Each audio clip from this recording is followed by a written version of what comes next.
இதற்கு முன்பு முஸ்லிம் சமூகத்தால் முன்னெச்சரிக்கைகள் வழங்கப்பட்டும் சம்பந்தப்பட்ட அதிகாரிகள் பொறுப்புடன் செயல்படாத காரணத்தினால் ஜஹரான் உடைய உயிர்த்த ஞாயிறு குண்டுவெடிப்பு சம்பவம் நடைபெற்றது என்பது உங்கள் அனைவருக்கும் தெரிந்த விடயம். எங்கள் மக்களுக்கு இது போன்ற வித்தியாசமான போக்குகளில் உள்ள குழுக்களின் பின்னணியின் அவர்களின் யார் நிதி வழங்குகிறார்கள் என்று தெரிந்து கொள்வதற்கு ஆர்வமாக இருக்கின்றார்கள். அண்மையில் பத்திரிகையில் வெளிவந்த பொதுமக்கள் பாதுகாப்பு கௌரவ அமைச்சர் ஆனந்த் விஜயபால் அவர்களின் கூற்று தொடர்பாகவும் அமைச்சரவை பேச்சாளர் கௌரவ பாராளுமன்ற அமைச்சர் நலிந்த தேஜஸ் அவர்களின் பேசப்பட்ட விடயமும் எல்லா தேசிய பத்திரிகைகளிலும் இன்று வெளிவந்த சூழ்நிலையில் இது சம்பந்தமாக சில வார்த்தைகள் பேச நான் கடமைப்பட்டுள்ளேன். குறிப்பாக கல்முனை பகுதியில் மத அமைப்புகளினால் பிள்ளைகள் தீவிரவாத கற்பித்தலுக்காக உட்படுத்தப்படுகின்றார் என்றும் அதன் காரணமாக உளவு பிரிவினர்கள் கண்காணிப்பு நடவடிக்கைகளை அதிகரிக்க வேண்டியுள்ளது என்றும் அவர்கள் கூறியுள்ளார்கள். இக்கூற்று மூலமாக எனது தொகுதியின் மக்கள் மத்தியில் ஒரு குழப்பம் சூழ்நிலை உருவாக்கியுள்ளது. ஏனென்றால் இது தொடர்பாக சொல்லியிருக்கின்றார்களே தவிர பொதுவாக சொல்லியிருக்கிறார்களே தவிர எந்த ஒரு அமைப்பை பற்றியும் சொல்லவில்லை. கல்முனை ஜும்மா பள்ளிவாசல் சம்மேளனம் மற்றும் ஜமைத்துல் உலமா போன்ற இஸ்லாமிய மத அமைப்புகள் உட்பட இஸ்லாமிய சமூகம் தீவிரவாத தொடர்பான விசாரணைகளுக்கும் தீவிரவாதத்தை தடுப்பதற்கான நடவடிக்கைகளுக்கும் முழு ஒத்துழைப்புடன் சம்பந்தப்பட்ட அதிகாரிகளுடன் செயல்பட தயாராக உள்ளார்கள். எங்கள் மக்களுக்கு இது போன்ற வித்தியாசமான போக்குகளில் உள்ள குழுக்களின் பின்னணியின் அவர்களின் யார் நிதி வழங்குகிறார்கள் என்று தெரிந்து கொள்வதற்கு ஆர்வமாக இருக்கின்றார்கள். In fact, we also want the authorities to investigate the activities that have allegedly taken place in our area, of course, in accordance with the law. In particular, we wish to identify the forces financing, patronizing and orchestrating such activities. The fear of a deep state looms in our minds too, as it may not be under the government control.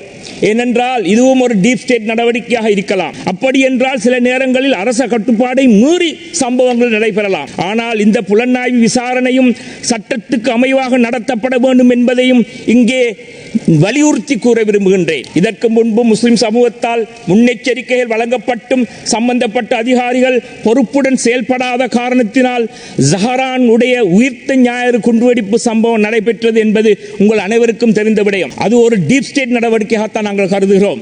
மற்றொரு ஜஹரான் சம்பவம் நாட்டில் ஒரு நாளும் நடக்கக்கூடாது.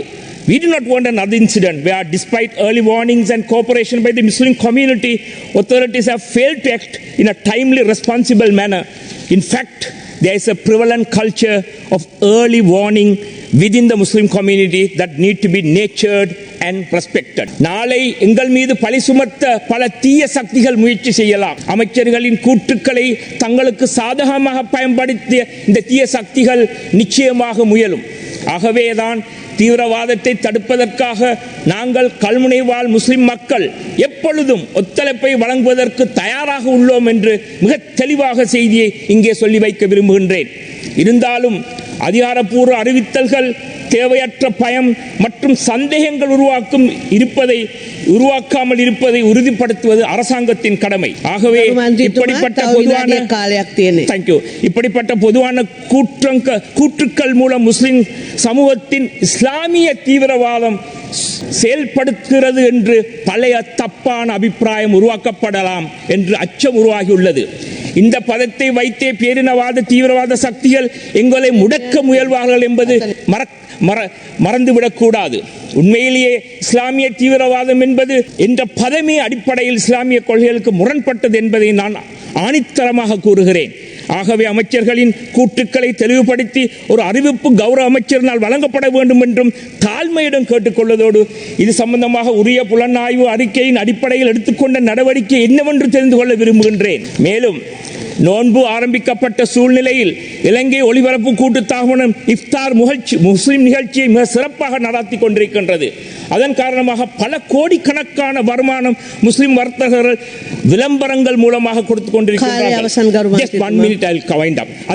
அதை விட்டு நாங்கள் மகிழ்ச்சி அடைகின்றோம்.